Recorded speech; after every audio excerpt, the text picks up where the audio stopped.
Nós vamos iniciar nesse domingo uma série sobre as viagens de Paulo, do apóstolo Paulo, e todo o seu impacto, e toda a sua relevância, e tudo aquilo que ele proporcionou, desde teorias e desde organizações teológicas, há impactos na natureza humana, na vida humana, naquilo que a gente chama hoje de igreja, nos estudos, nas doutrinas, em tudo aquilo que ele foi extremamente importante, porque o Novo Testamento, a maior parte, a maior porcentagem do Novo Testamento é de narrativas paulinas, é de escritas de Paulo, e graças a Paulo que a gente tem noções profundas sobre soteriologia, que é a doutrina da salvação. Graças a Paulo que a gente entende sobre graça e entende sobre o Evangelho está inserido numa sociedade onde ele consegue entrar em qualquer cultura, em qualquer história, em qualquer segmento, desde atitudes e comportamentos e gostos diferentes. O Evangelho consegue entrar. Ele entra naquele que é absolutamente centrado do ponto de vista de comportamentos, que não gosta de música alta, que não gosta de falações altas, que não gosta de extravagâncias do corpo, que se veste quietinho, que não gosta de muitas cores, é bem neutro. Ele entra ali, ao mesmo tempo que ele entra naqueles que são absolutamente do rock, da gritaria, que conversa falando alto. E aí, como é que você está? Gente, só está nós dois. Mas é assim que eu falo, de que gosta de um rock, de que gosta de extravagância do corpo, que usa vermelho, lilás, abóbora, azul, e listrados ou não, que tatuagens ou não. O Evangelho entra ali, o Evangelho entra nos gostos musicais, o Evangelho entra em qualquer lugar. E graças a Paulo a gente tem essa percepção, porque ele ensina sobre isso. Mas antes de falarmos sobre essas viagens e sobre toda essa importância de Paulo na história do cristianismo na igreja, a gente precisa entender quem foi Paulo. A gente precisa entender qual foi a motivação dele para ser esse fenômeno. Porque a gente percebe que tem muita gente que, quando fala do Evangelho, fala de algo que ouviu e reproduz aquilo que ouviu. Mas a gente também conhece muita gente que fala do Evangelho de algo que se vive, do que se foi impactado. E a diferença de Paulo está aí. Eu gostaria de ir com os irmãos, vamos falar um pouco desse momento que eu considero um momento ímpar na vida de Paulo, que é Atos capítulo 9, você pode abrir aí, por favor, que vai falar sobre a conversão desse homem, que é responsável por todo o Novo Testamento, e não apenas essa responsabilidade do Novo Testamento, mas foi aquele que tomou os holofotes da história da igreja primitiva e contribuiu com a sua vida, dando a sua vida em prol do Evangelho. Abriram aí Atos capítulo 9? Amém. Vai ficar com a Bíblia aberta aí? Fala assim para o teu irmão: hoje nós vamos ler muita Bíblia. Hoje nós vamos ler muita Bíblia. Bom, não convenceu ninguém. Vai lá, de novo. Vai para o teu irmão e diga: hoje nós vamos ler muito a Bíblia. Então vamos testar os seus conhecimentos bíblicos. Não vale olhar no índice, não é? Marquei uma cola aqui perfeita que o ministro elaborou ali. É o Fabinho que está ali, dando cola para os irmãos. Amém. Está com Atos capítulo 9 aberto aí? Amém. Ok, fica aí. Primeira coisa, quem foi Paulo? Paulo também era Saulo, ou Saulo que também era Paulo. E a gente abre um parênteses aqui para dizer que Paulo ou Saulo não mudou o seu nome para Paulo quando se converteu. Saulo já era Paulo e Paulo já era Saulo. Só era uma diferença de Saulo ser um nome aramaico e Paulo ser um nome no latim. que seria a mesma coisa do que João e John, seria a mesma coisa que Miguel, Michael. São só uma questão de língua, de idioma, mas Saulo sempre foi Paulo e Paulo sempre foi Saulo. Saulo, ou Paulo, que era da tribo de Benjamim, diga Benjamim. Uma tribo extremamente importante naquela composição das 12 tribos de Israel. Paulo nasceu em Tarso. Tarso, que é uma cidade, que é uma região que é província também, era província do Império Romano.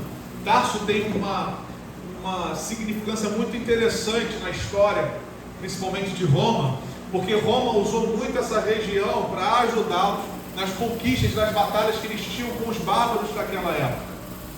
Tanto que os habitantes de Tarso contribuíram na conquista e na vitória do Império Romano naquela região. Por isso, preste atenção, é muito importante vocês prestarem atenção em todos esses detalhes que eu estou trazendo para vocês.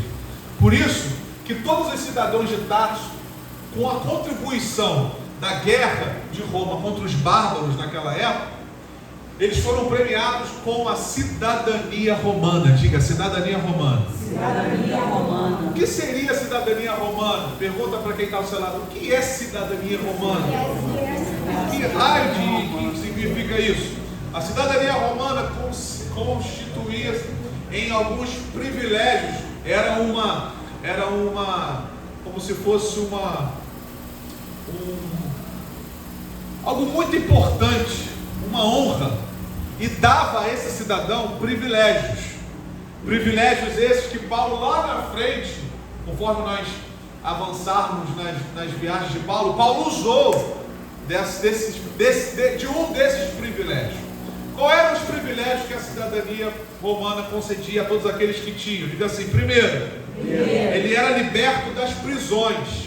Tinha uma grande possibilidade de se usar ou se descobrir que aquele que estava sendo preso era um cidadão romano, ele tinha uma grande probabilidade de ser liberto daquela prisão.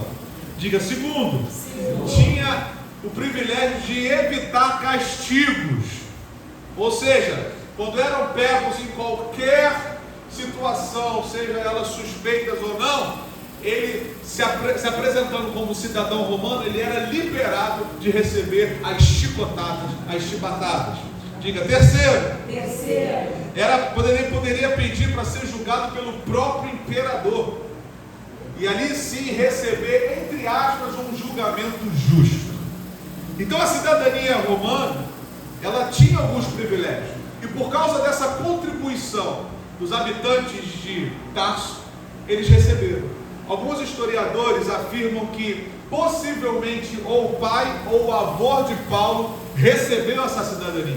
Paulo lá na frente vai dizer que ele também é cidadão romano por causa de uma herança, porque ou você era privilegiado pelo Império Romano com essa cidadania, ou você herdava ou você comprava, que era uma quantia absurda de carne. Ok, então quando Tarso, que é a cidade ou a região que Paulo nasceu, embora existiam ali grandes escolas filosóficas, escolas de grande poderio cultural, porque era uma região também influenciada pela aquela que nós chamamos de cultura helenista, que era uma cultura grega, que era a cultura que os gregos, embora Roma era o império dominante, mas era o grego, a fala grega, a cultura grega que dominava todas as coisas. Tanto é que no ano passado, quem estava aqui lembra, quando nós falamos sobre as cartas do Apocalipse, lembra desse período? Amém ou não amém? Amém. Oh, glória. E quando entramos, que foi a primeira carta da carta dos Efésios, que inclusive é a carta que está sendo estudada na escola dominical, amém? Que eu sei que vocês que estão chegando aqui 9 horas da manhã estão aprendendo tudo, amém ou não amém? Amém. Amém? Amém. Tem alguém lindo aí? Diz amém. Todo mundo ficou feio agora. Ok, a carta aos Efésios, que está sendo estudada nos domingos e que foi dito naquela época nos domingos nas pregações, lembra que eu comentei sobre que o panteão romano, ou seja, aquelas prateleiras de deuses dos romanos, eram absolutamente imitações ou resultados do panteão grego. Ou seja, eu dei até alguns exemplos, alguns nomes de deuses romanos que eram absolutamente a reprodução dos deuses gregos. Ou seja, a cultura helenística era muito ela influenciava muito e influenciou muito naquela região. Tanto é que aquele que sabia falar grego se comunicava com o mundo inteiro. Então essa cidade também era influenciada. Fala assim, ó, eu preciso prestar atenção nesse momento. Mas não, eu preciso prestar atenção nesse momento para não perder a revelação. Sabe onde que eu queria falar assim? História. Eu sei que é chato para alguns. Fala, eu sei que é chato para alguns. Mas eu não quero perder a revelação. Quem aqui quer perder a revelação, levanta a mão. Não. Quem não quer perder a revelação, levanta a mão. Amém. Os irmãos estão comigo? Amém. Ok. Paulo nasceu nessa cidade. Paulo tinha todas as oportunidades de estudar também nessa cidade. Porém, o seu pai enviou ele para Jerusalém, porque percebeu nele um grande potencial.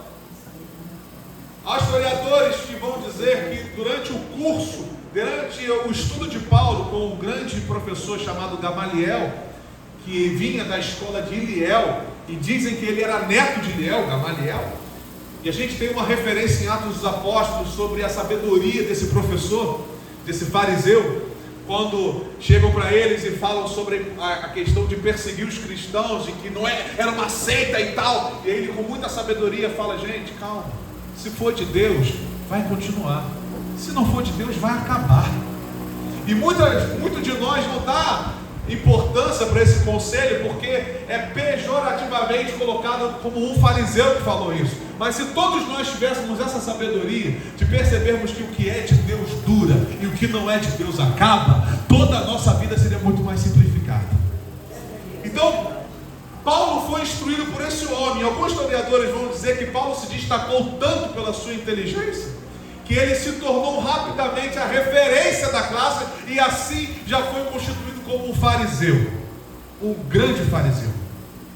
Agora, paralelo a essa história de Paulo, nós temos a história também de um outro judeu da Galileia, filho do seu José e da dona Maria, que crescera, que segundo Isaías é o pai da eternidade, o príncipe da paz, que segundo os profetas foi aquele que veio e pisou na cabeça da serpente. Aleluia. Que segundo os profetas é aquele que viria e viria no grande dia do Senhor.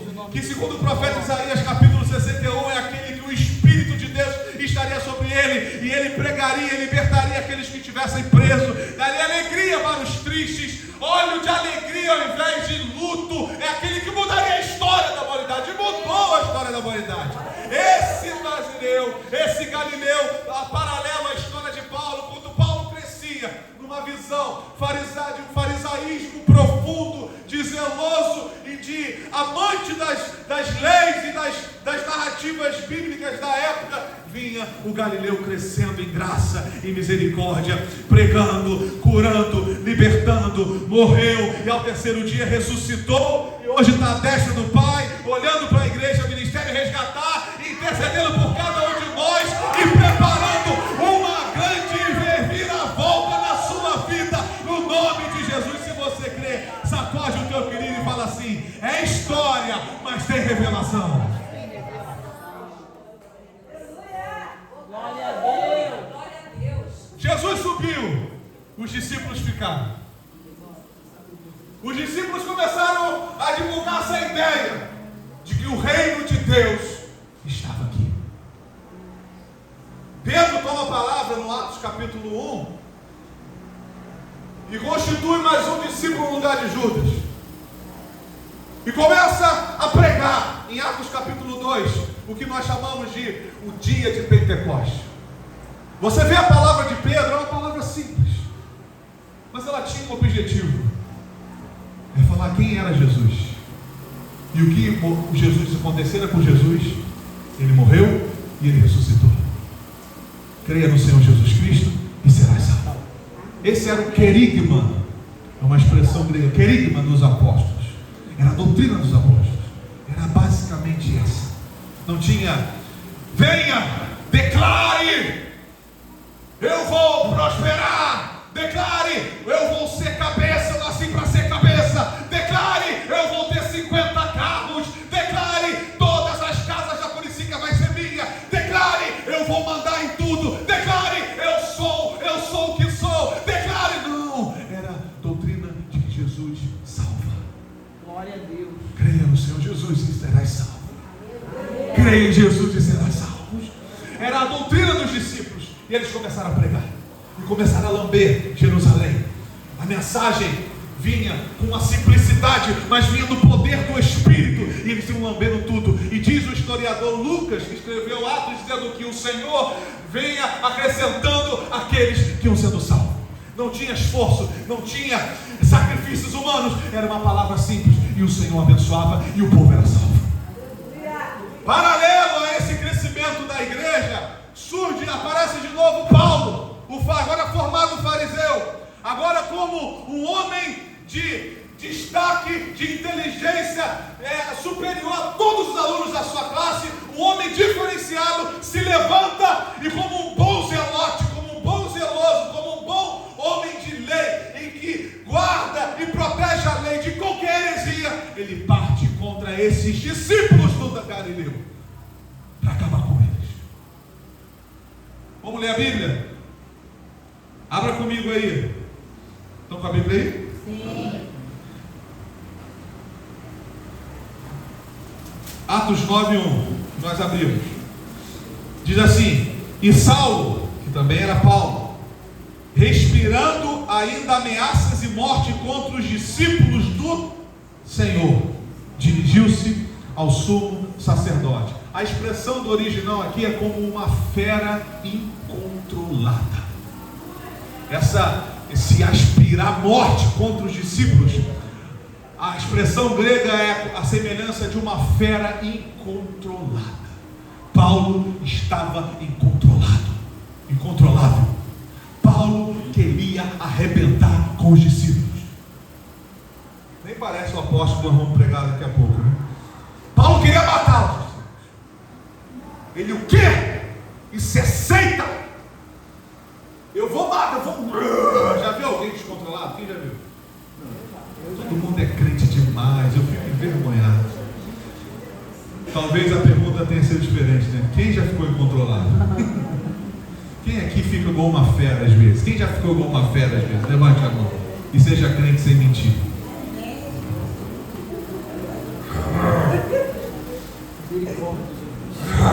Essa semana eu fiquei igual uma fera no volante.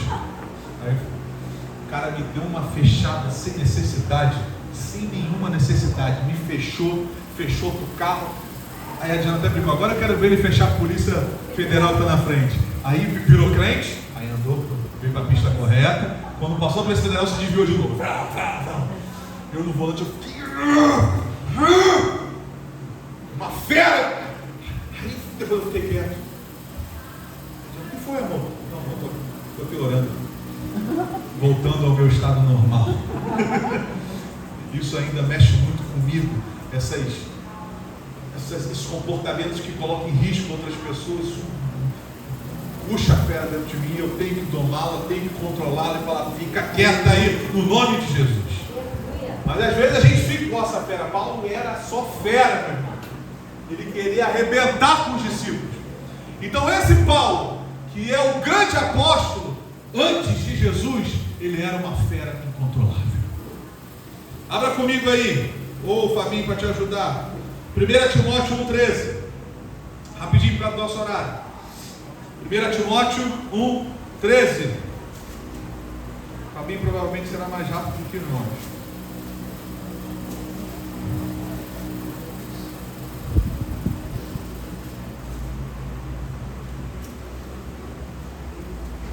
Um, 13. Acharam? Olha o que Paulo faz. Olha a descrição de Paulo acerca de si mesmo. A mim, que antes fui blasfemo e perseguidor, opressor, ou seja, alguém que oprimia, alguém que perseguia, e alguém que era blasfemo. Abra comigo em 1 Coríntios 15, 9. Ajuda aí, Fabinho. 1 Coríntios 15, 9.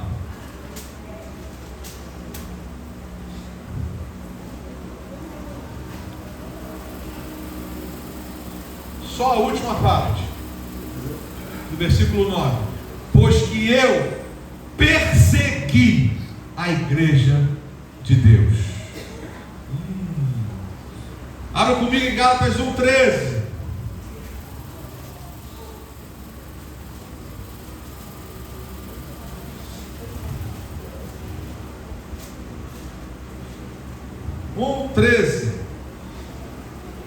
Qualquer coisa, irmãos, vão anotando aí.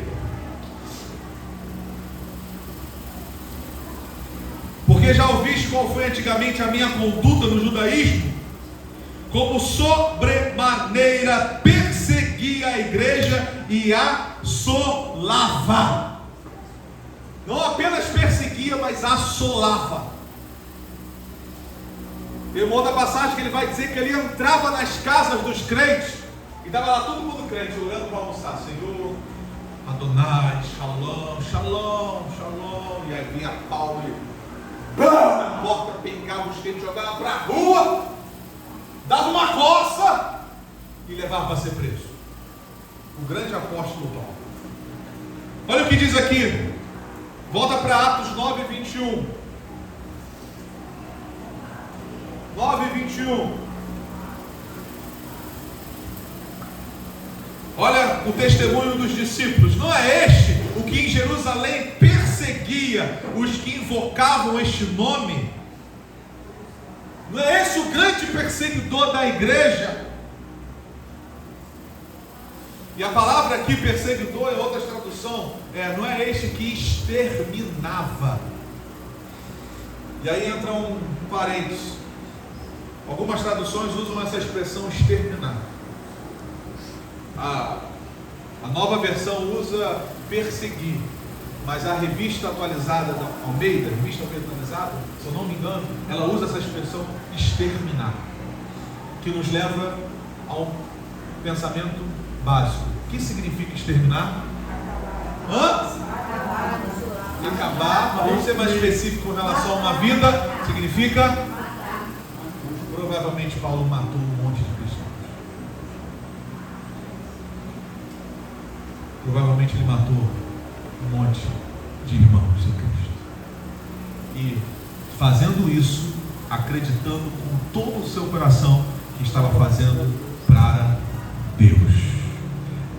Você percebe que às vezes imaturidade espiritual de discernimento nos leva a pensar que certos comportamentos, porque no meu entendimento vai ser para Deus, pode ser algo que vai proporcionar morte na vida das pessoas. Quanta gente que alega estar fazendo isso porque Deus mandou. Não, Deus mandou, pastor. Deus falou. Eu tenho um pavor dessa frase quando eu ouço de algumas pessoas que é facilmente discernido que não tem essa bagagem para afirmar tal coisa. E aí quando a gente coloca na conta de Deus, fica até difícil a gente questionar, porque a pessoa diz que foi Deus que falou, e às vezes em nome de Deus existem um monte de atrocidades sendo feitas no nome de Jesus. Eu quero te dizer que tudo que proporciona morte, tudo que proporciona dor, tudo que desprioriza a humanidade não vem de Deus. Tudo que te leva a ter comportamentos que vão machucar, que vão denigrir, que vão humilhar, que vão angustiar, que vão colocar a pessoa no foco para acabar com ela, não vem de Deus. Qualquer outro ente espiritual falou contigo, menos Deus. Acabando na vida. Menos Deus. Paulo provavelmente matou muita gente. Atos 22:4.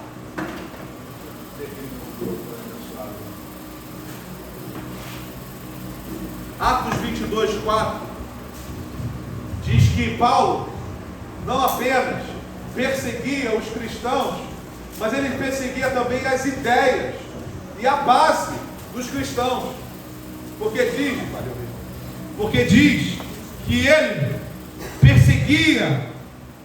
Aí diz assim, ó, versículo 4: persegui este caminho. Não era apenas os cristãos, mas era a ideologia dos cristãos, o caminho. Jesus disse: eu sou o caminho.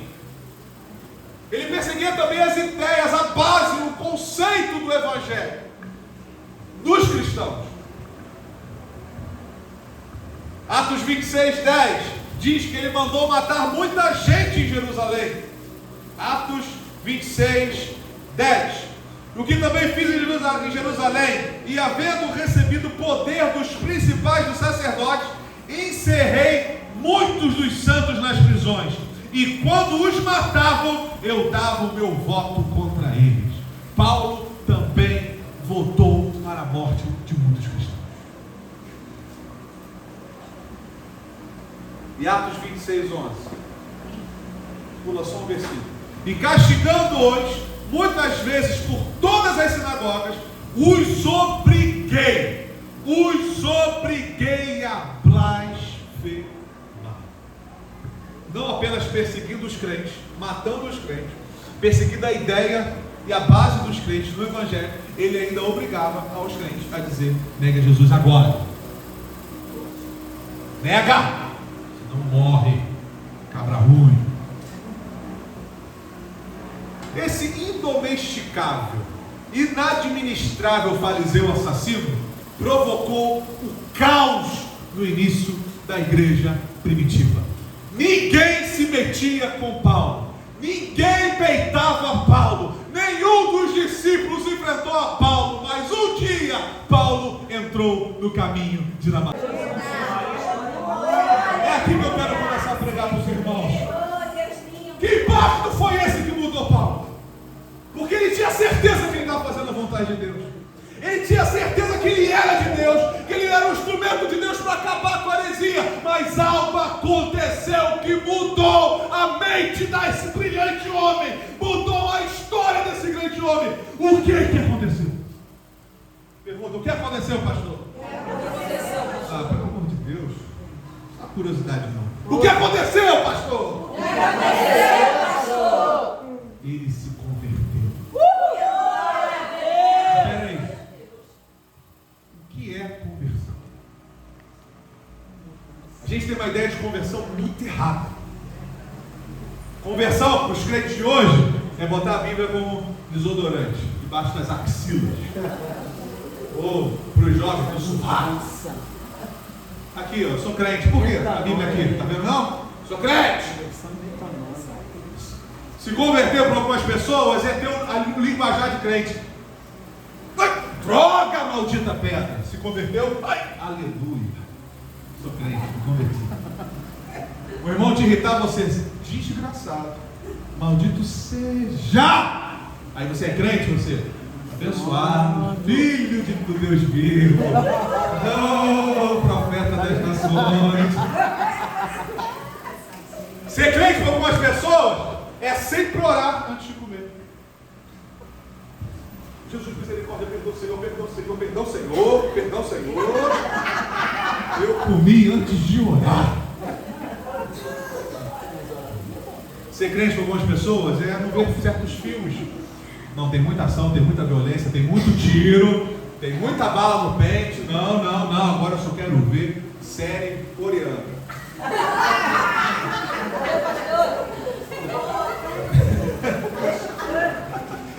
Fala a Deus. Tem gente que pensa que ser crente é isso. Não, ser crente agora é toda quarta, todo domingo, eu estou na casa do Senhor. Sou crente. E quando o André fala ser crente, não é para mim, porque eu sou crente. Conversão para um monte de gente é isso. Não, agora eu dou meu dízimo e oferta, sou crente. Dízimo, oferta, sou crente. Dízimo, oferta, sou crente. Para muita gente, conversão é isso.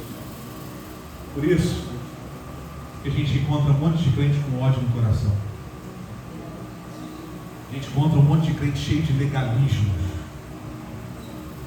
Você segue uma religião absolutamente radical, é mais fácil do que seguir esse irmão que diz ser crente. legalismo radical. Por isso que a gente vê um monte de cristão que não perdoa, que não pede perdão. Por causa dessa ideologia errada sobre conversão, a gente encontra um monte de gente que você pega ele depois de Jesus e antes de Jesus e você vê, meu Deus, eu acho que antes de Jesus era melhor, hein? Ou você olha assim, ué, mudou nada. Porque as pessoas pensam que conversão é mudar hábitos, é mudar formas de falar. A palavra de Deus vai nos mostrar através da vida de Paulo que a verdadeira conversão muda tudo. Por que esse homem, e eu ficava me perguntando como é que ele conseguiu ser esse fenômeno? E aí, parando, o Senhor colocou isso no meu coração. Tudo foi por causa da conversão. E aí a gente vê a diferença do crente. Quando ele de fato se converteu, ele é diferente. Você pode andar com um monte de gente que se diz ser crente, mas quem de fato se converteu, é notória a diferença na vida dele. Sem forçar, sem querer mostrar, ele é diferente. O impacto da conversão, da genuína conversão, provoca uma mudança radical na vida do indivíduo. De modo que, se converteu uma vez, nunca vai se desviar dele. Primeira coisa que eu quero destacar como mudança é o que Paulo vai dizer na carta aos Coríntios, capítulo 15, quando ele fala sobre Atos capítulo 9, sobre esse encontro com Jesus. Ele usa uma expressão grega absolutamente tremenda. Ele diz ektroma, que é alguém nascido fora do tempo. A conversão de Paulo foi uma agressão na história, de tanto impacto que ela trouxe. E essa palavra tem uma semelhança de uma atitude abortiva, de abortar, não do ponto de vista nosso de matar, mas é aquele que é tirado da barriga antes de completar o tempo de nascer. Paulo, para ele a conversão foi essa agressividade de Deus na vida dele de uma tal maneira que não poderia deixar de provocar também comportamentos agressivos no reino de Deus. A conversão para Paulo foi algo que provocara uma mudança radical na vida dele. Olha para quem está do seu lado e diga: você é convertido? O que é conversão? O que acontece? Como acontece uma conversão? Diga assim: primeiro. Como que acontece uma conversão? Número 1. Todo caminho leva a Deus? Não. Sim ou não? Não. Todo caminho leva a Deus? Não. Não. Mas em qualquer caminho ele pode vir ao teu encontro. Amém. Com certeza. Glória a Deus. Todo caminho leva a Deus, pastor? Claro que não. Mas em qualquer caminho ele pode vir ao teu encontro. Na vida de Paulo foi no caminho de Damasco. Ele estava com uma fera incontrolável. Vou matar. Quando ele entrou, diz a palavra no texto. Olha o que diz o versículo 3. Versículo 4, perdão. 3. E indo no caminho, aconteceu que chegando perto de Damasco, Atos capítulo 9, tá? Subitamente o cercou um resplendor de luz do céu. E caindo em terra, caindo do cavalo, caindo em terra, ouviu uma voz que lhe dizia: Saulo, Saulo, por que me persegues? Saulo estava indo um caminho contrário a Jesus, mas foi nesse caminho que Jesus encontrou. Deixa eu te dizer algo no nome de Jesus. Talvez você pense que aquele que você está orando está indo por um caminho que você pensa assim: olha, assim não, eu estou desesperado, ele está indo por um caminho horroroso, eu estou desesperado. Deixa eu te dizer algo no nome de Jesus para acalmar o teu coração. Não pare de orar, não pare de ser exemplo, não pare de falar do amor de Jesus, mas não pense que os caminhos podem levar alguém para longe de Jesus, porque ele entra em qualquer caminho para encontrar o pecador e salvá-lo e mudar a história dele. E eu creio que ele vai fazer isso com os seus, no nome de Jesus. Se você crê, aplauda mais forte ao Senhor.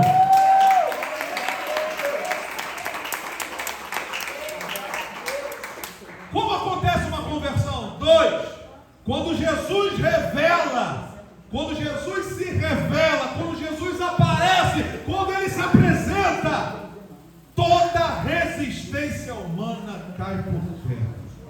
O versículo 5 diz o quê? Que ele caiu. Ele caiu. Ele viu Jesus e caiu. E disse: quem és, Senhor? E disse o Senhor: eu sou Jesus. Glória a Deus. Quando Jesus se apresenta, toda a resistência cai por terra. Aleluia. Enquanto você fica agressivamente, vai batendo, falando, incomodando, peça para Jesus se apresentar mais. Porque talvez os seus embates provocam resistência. Mas quando Jesus entra na história, a resistência cai por terra. Aleluia. Como que acontece uma conversão? Quando de fato e verdadeiramente eu tenho um encontro com Deus. Só é a partir daí que eu posso dizer que eu me converti. Quem aqui já teve um encontro com Deus? Amém. Glória a Deus. Estou mostrando o seu coração, diga. E perceba se você já teve um encontro com Deus. Se a resposta ainda foi não, hoje é amanhã do teu encontro comigo. Amém. Em nome de Jesus. Quais são as implicações, para a gente terminar, da conversão? O que isso provoca na vida da gente? O que isso planta na nossa vida?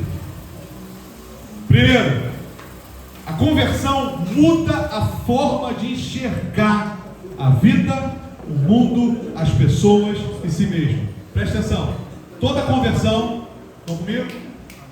Quem está comigo também? Amém. Toda conversão muda a nossa forma de enxergar a vida, o mundo, as pessoas e si mesmo. Olha o que diz o versículo 9. Esteve 3 dias sem ver, depois do encontro com Jesus, e não comeu e não bebeu. Versículo 17. E Ananias foi e entrou na casa onde Paulo estava, impondo as mãos sobre ele, disse: irmão Saulo, o Senhor Jesus que te apareceu no caminho, você estava, ele me manda vir aqui para orar por você e ministrar a cura sobre você. Torne a ver e seja cheio do Espírito Santo. Versículo 18. E logo lhe caíram os olhos como umas escamas e recuperou a sua vista. Toda conversão muda a nossa maneira de enxergar. Se você não consegue enxergar a vida com os olhos de alguém convertido, se você não consegue enxergar as pessoas com o olhar de alguém que é convertido, e se você não consegue se enxergar com o olhar de alguém que é convertido, você ainda não se converteu. 2. O que a conversão provoca na gente? Ela provoca uma transformação no nosso interior. Versículo 1 do capítulo 9. Está com a Bíblia aberta? Tá aí. Deu ruim, Fabinho? Quem está com a Bíblia aberta em Atos capítulo 9? Amém. Todo mundo? Lê o versículo 1 comigo. E Saulo, respirando ainda ameaças e mortes contra os discípulos do Senhor, dirigiu-se ao sumo sacerdote. Agora você vai lá para o versículo 19, mesmo capítulo. E tendo comido, ficou confortado. E esteve Paulo alguns dias com os discípulos. No versículo 1 ele queria o quê? Matar os discípulos.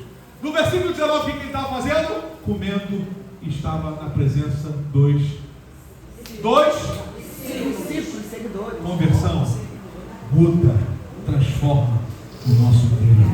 Aleluia. O que antes queria matar, agora quer estar junto.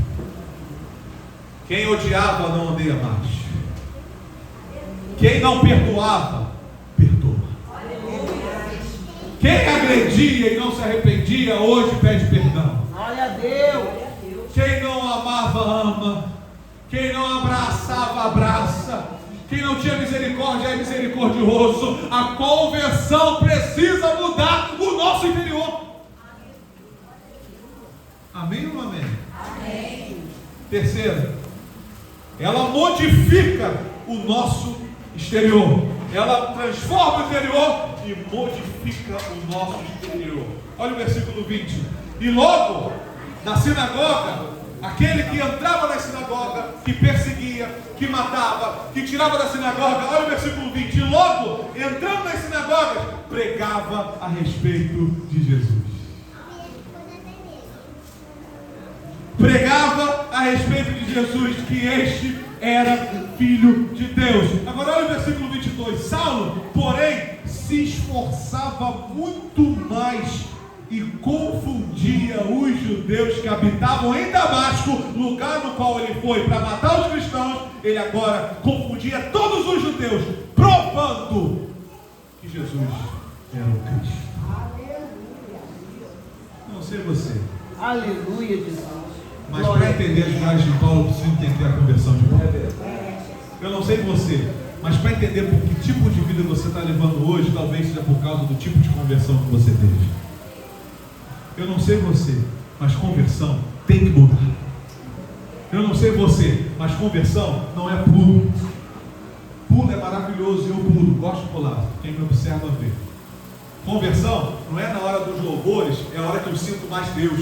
Porque ninguém pode me julgar quando eu falo isso, porque percebe, quem me observa, que eu estou aqui no mover dos louvores. Mas conversão não é isso. Conversão não são gritos. Conversão não são aleluias. Conversão é transformação. Conversão não é visões. Conversão não é línguas estranhas. Conversão é transformação. Glória a Deus. Conversão não é eu ser um músico e tocar. Conversão não é eu ser um pregador e pregar. Conversão não é eu ser um voluntário aqui na igreja e fazer alguma coisa na igreja e pronto, já fiz meu papel de convertido. Conversão é transformação. Se você ainda não está transformado, você precisa rever a sua conversão.